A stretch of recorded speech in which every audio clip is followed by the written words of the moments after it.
Have you ever been seen as the one behind the curtain, a silent shadow doing everything, yet no one remembers your name? I was that kind of wife. For 12 years, I kept the home intact, cared for every meal, every small detail so that my husband could shine. Until one day, that young woman appeared. She walked into my house with a sweet smile and 3 large suitcases. She'll only stay for a short while, my husband said. And then she stayed, long enough to turn me into a servant in my own home. But you know what? Sometimes it's the very silver trays that carry breakfast that quietly destroy everything. And this time, I am no longer the silent wife. Chapter 1, The Uninvited Guests Who Stayed. I realized something was wrong the moment I heard the jingling of keys at the door. Grant, my husband, always had a peculiar tell whenever he was about to say something that would upset me. Clearing his throat 3 times before stepping over the threshold was one of them, and today he did exactly that. I was sitting on the sofa folding clothes, my hands swiftly stacking the work shirts he wore every day. Everything seemed ordinary, just like it had been for the past 12 years we'd been together. Nothing glamorous, but steady. We both worked at Meridian Foods. Grant was a production manager, and I handled order intake and processing. A couple who worked together came home together, ate dinner together. Yet that day, everything began to veer in a direction I could never have foreseen. "We need to talk," he said in that tone I knew all too well when a decision had already been made, and I was merely being informed after the fact. I looked up and caught his evasive gaze. "Lisa needs a temporary place to stay. She'll be using the guest room for a while."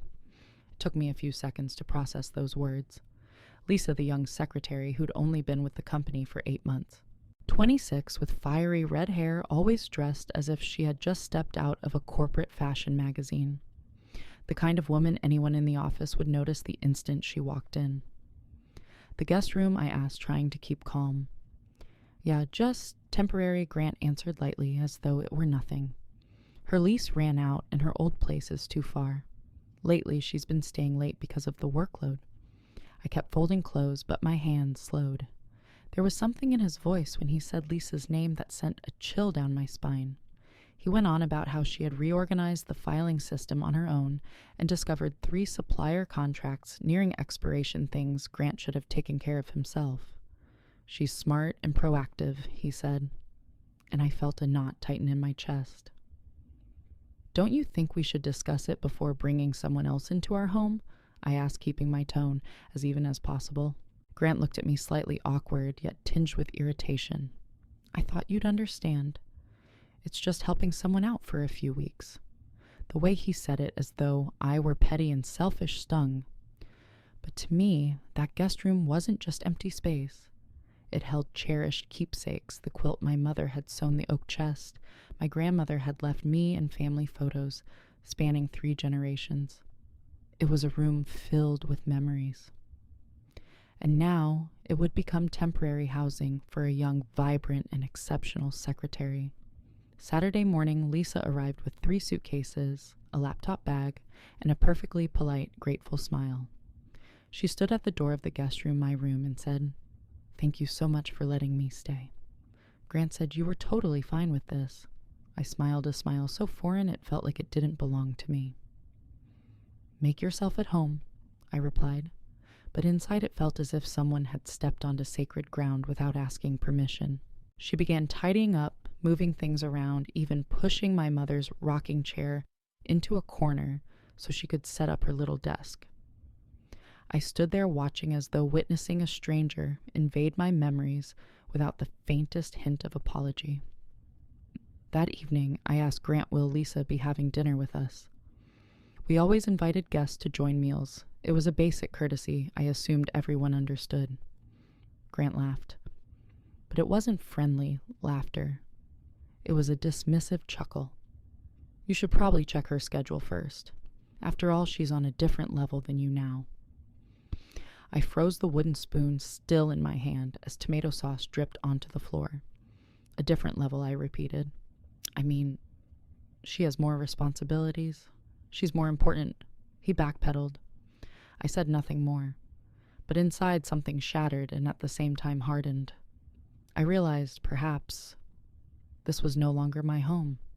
But if she was to be the queen of this house, then I would be the servant, and I would serve in a way no one expected. Chapter 2. The Silver Tray and the Silent Counterstrike.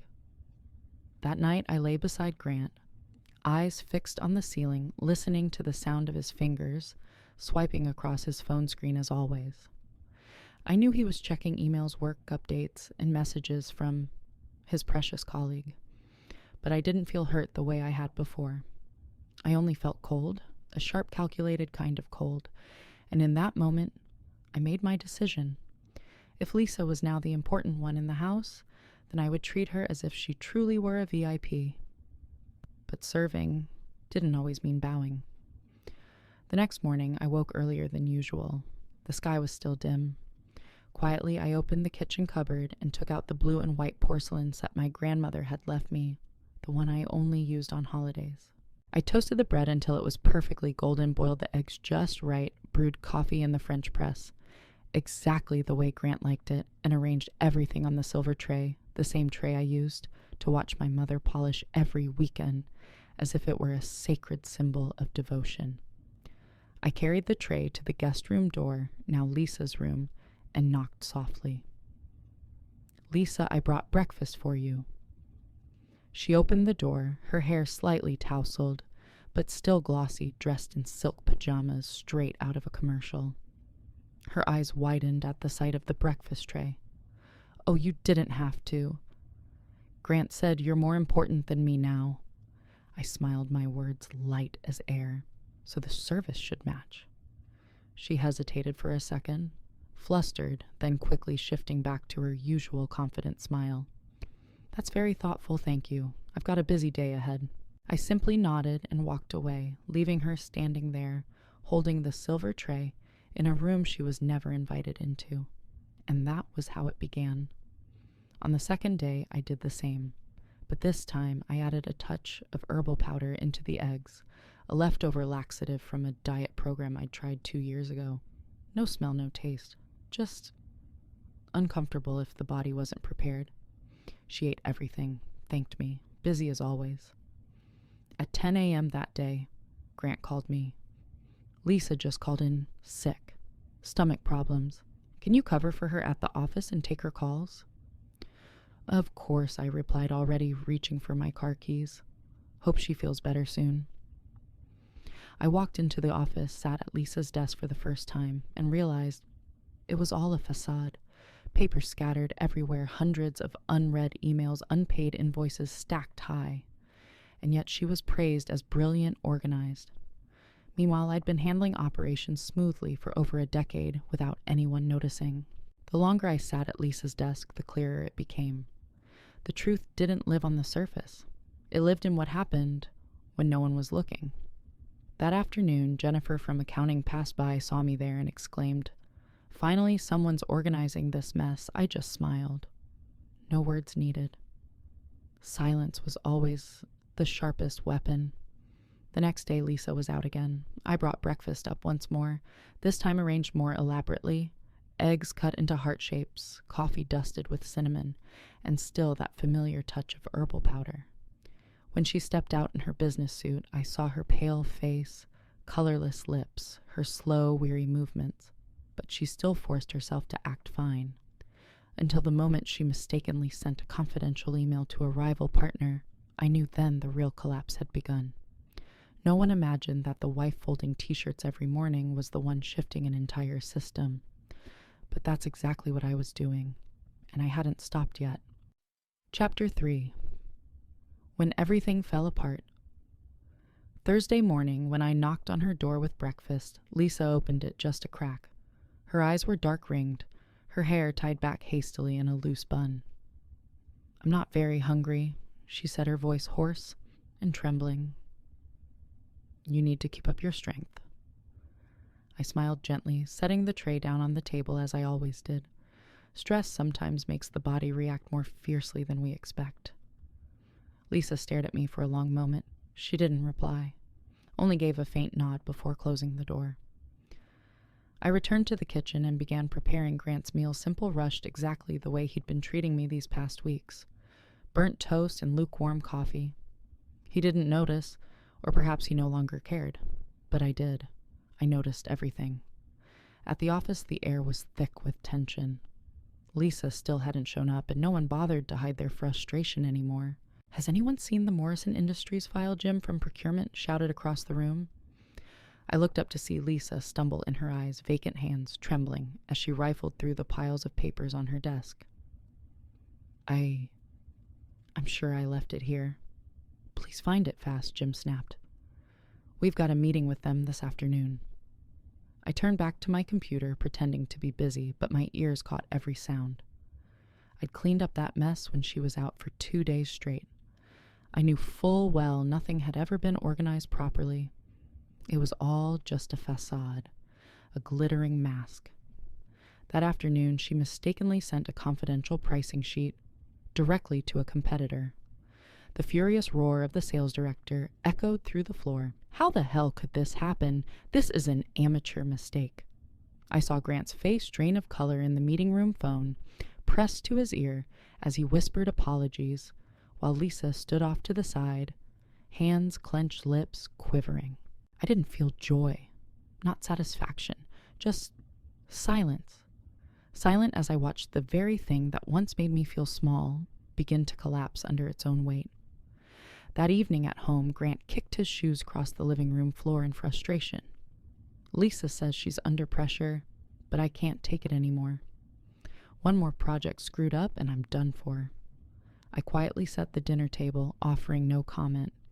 He hadn't needed my support in the past weeks, so now I would let him talk to himself. The next day, Lisa looked worse than ever.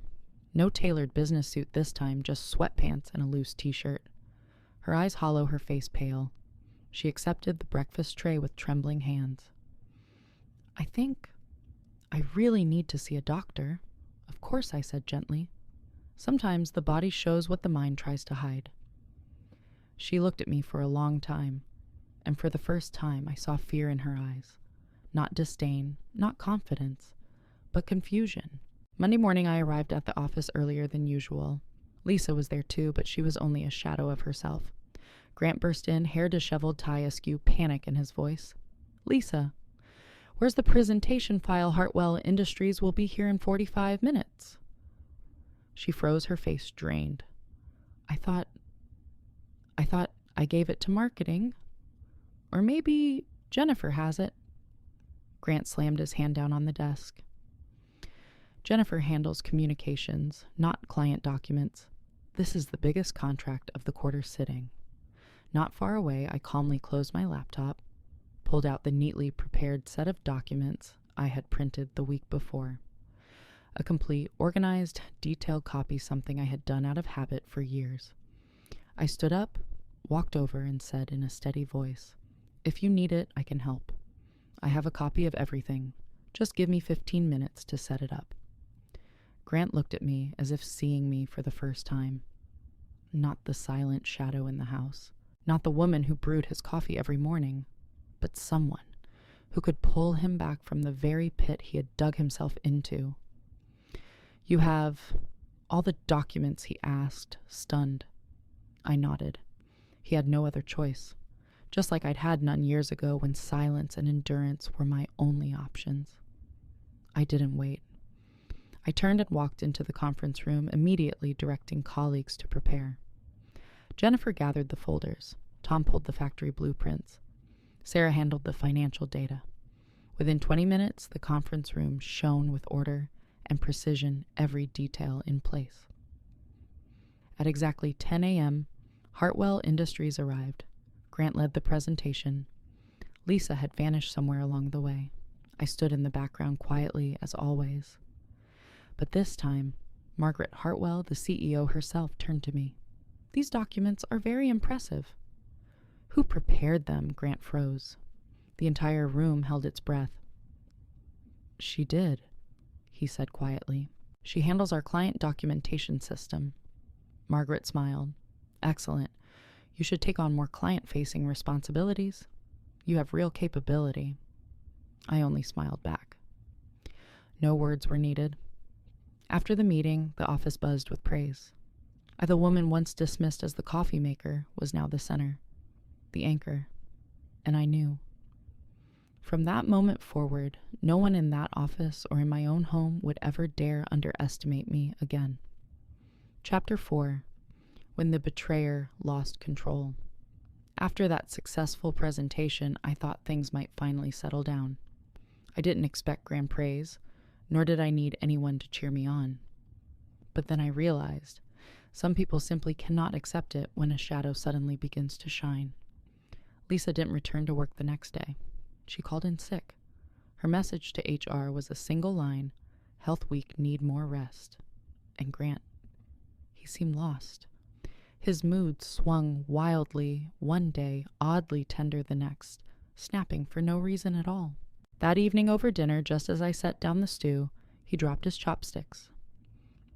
"I don't get it," Grant muttered, frustration thick in his voice. "Lisa's always been capable." "Why is everything falling apart with her lately?" I answered softly. "Maybe because she's under pressure. Some people are very good at pretending they're good." Grant frowned. I saw something flash in his eyes, suspicion or fear. But as always, he deflected, changing the subject. That was his habit, never face the real issue, just shove it onto someone else to ease his own breath. The following Monday, I received an email from HR. Subject: transfer proposal, internal coordinator position, Lakeview branch. I was so stunned I read it twice. This wasn't a token relocation. It was an invitation from the regional board, 30% salary increase authority over team structuring, and no Lisa, no Grant. They had been watching. They knew who was truly doing the work, who was standing behind the successful meetings, who saved projects that nearly went off the cliff. I stared at the email for a long time. It felt like someone had lit a lantern inside me. I didn't need to fight. I didn't need to argue. All I had to do was exist long enough, firmly enough, and eventually the light would find me. I didn't reply right away. I wanted to see who really valued me. That afternoon, Grant came home earlier than usual, arms full of documents, looking like he'd walked through a storm. "The company's restructuring," he sighed. "It looks like they're questioning my competency." I kept my tone even. "Because of Lisa," he nodded. I stood, poured him a glass of water, then said slowly, "Remember when you told me she was above me?" Grant stayed silent. It seems I continued that the one on top is now dragging the whole system down. He said nothing, just lowered his head. The way his hands tightened around the glass told me everything he was afraid. That night I wrote a letter by hand. A short one, only a few lines, not a resignation, just an acknowledgement that I had received the offer from Lakeview and that I would consider it seriously. I left it on the kitchen counter, the same spot where Grant usually placed his lunchbox. The next morning, when he read it, I saw his expression change. No more contempt. No more smirk whenever I spoke. Instead, a flicker of unease and regret. You're really thinking of leaving?" I looked at him.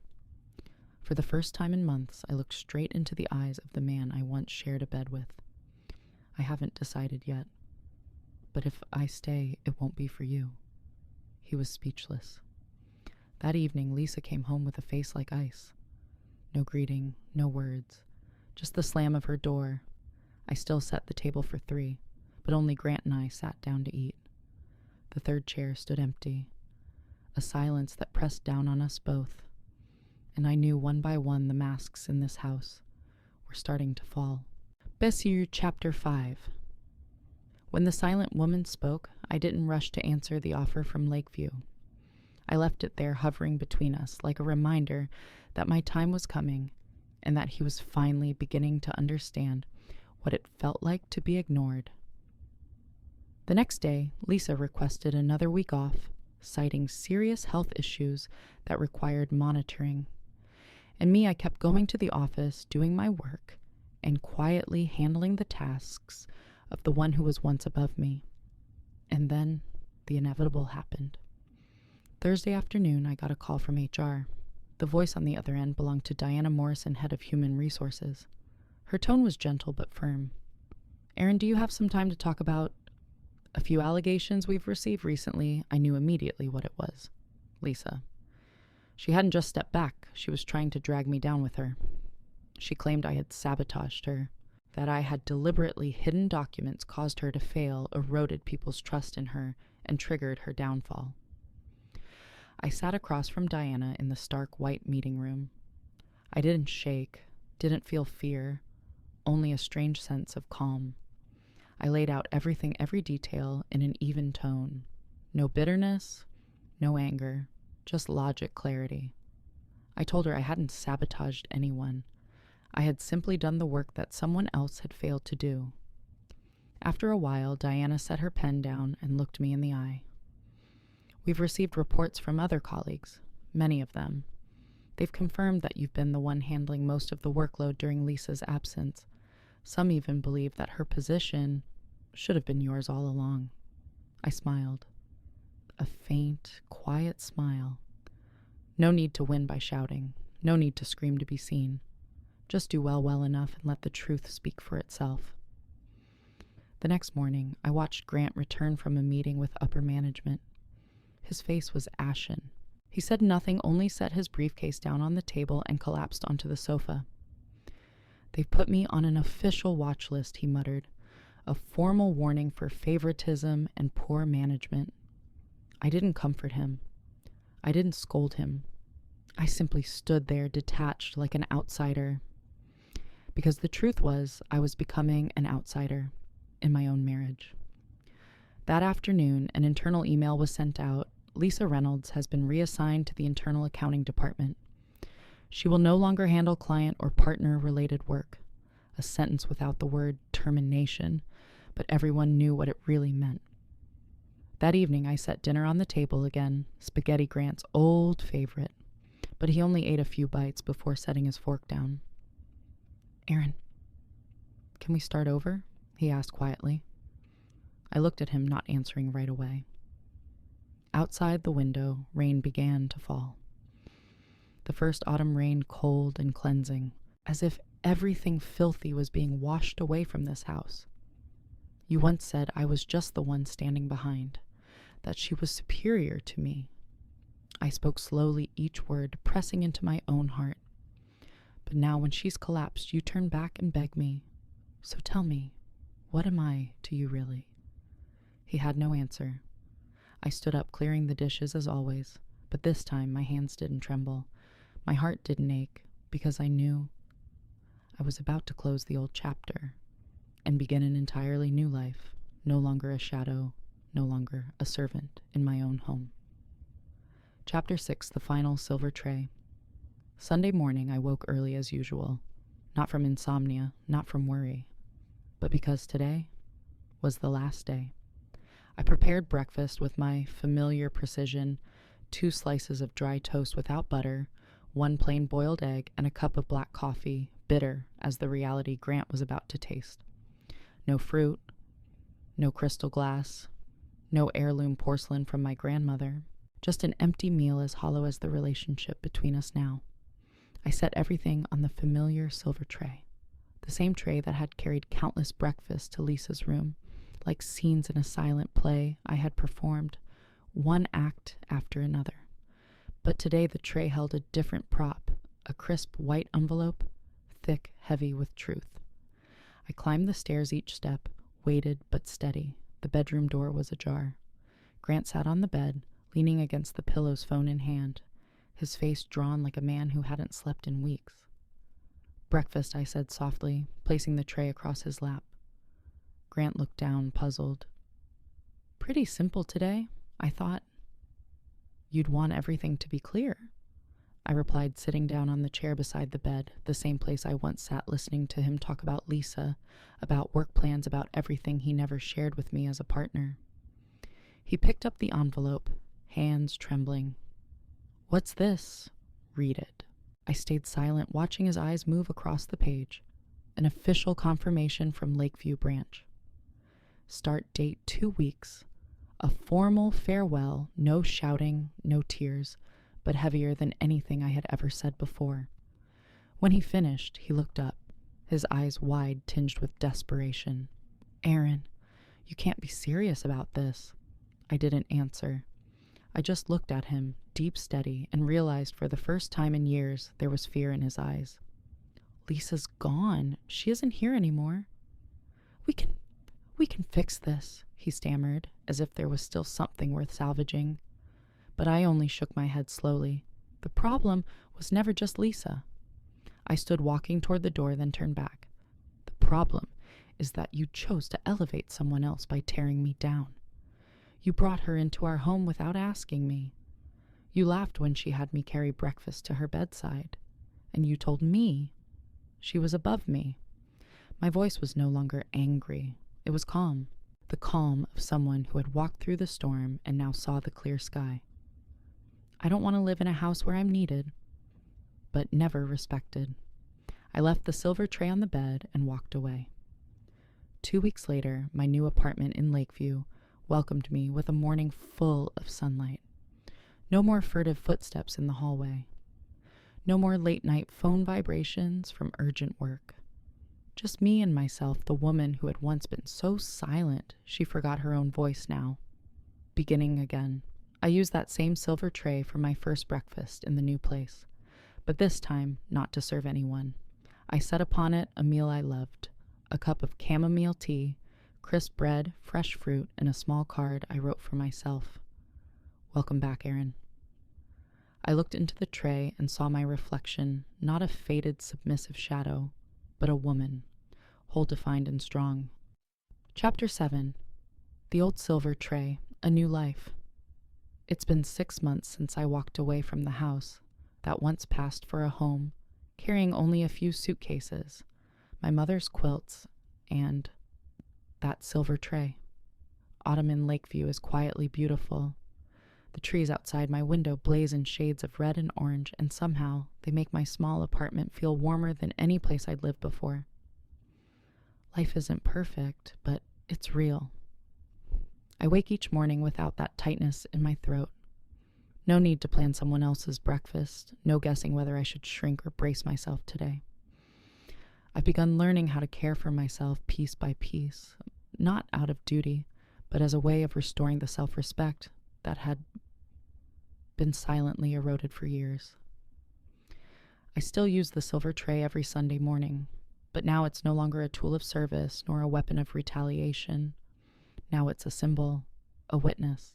I set upon it whatever I desire, a slice of cake I baked myself an open book, left mid-chapter, and a cup of coffee, not bitter like the past, but rich, fragrant, and full.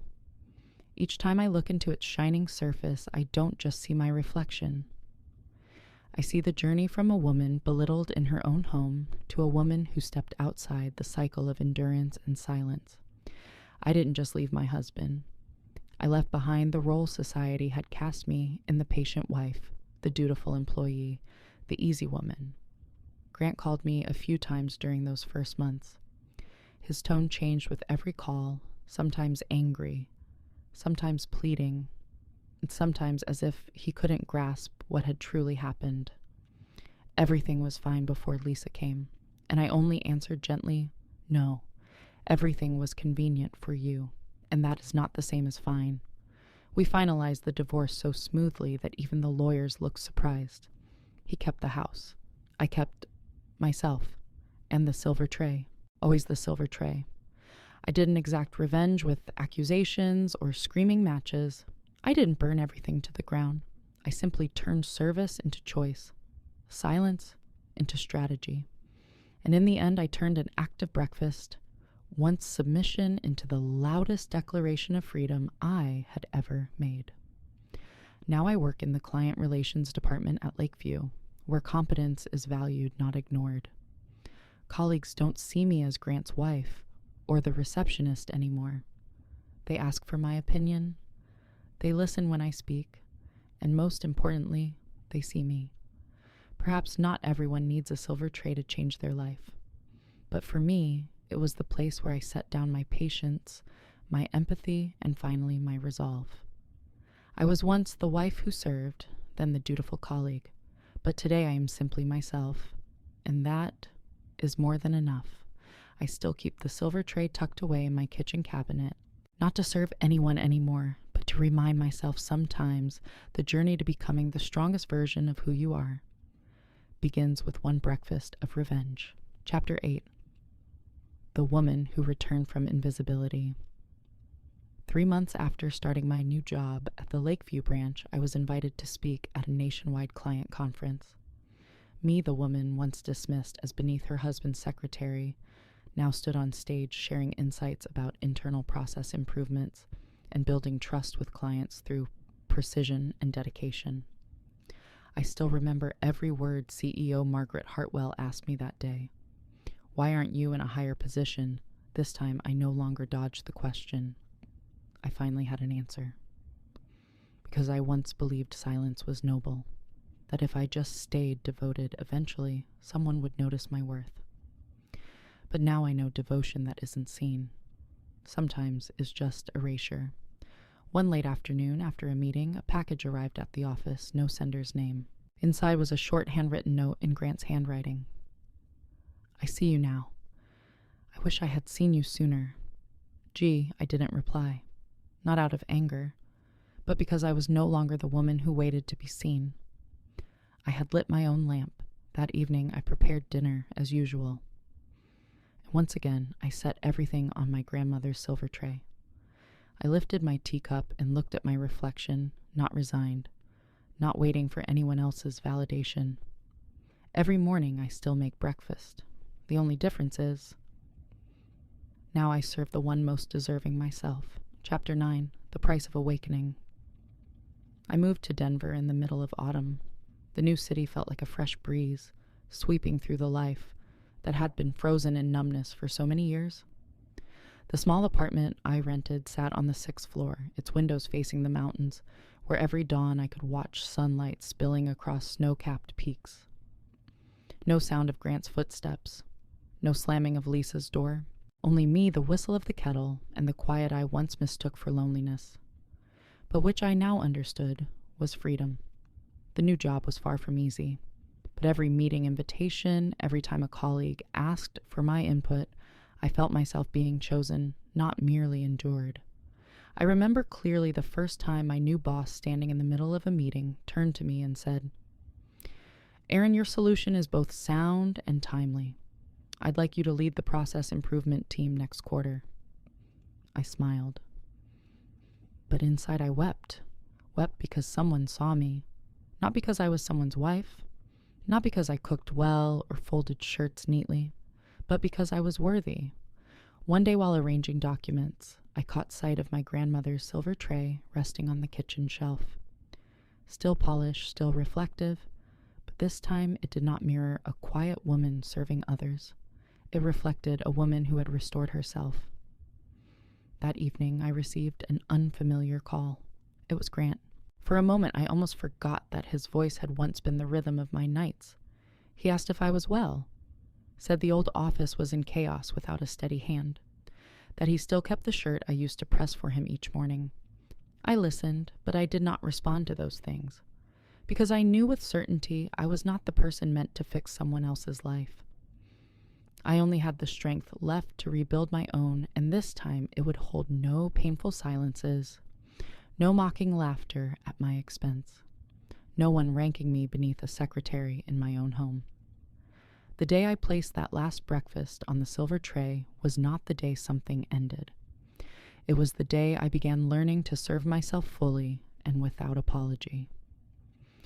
Chapter 10.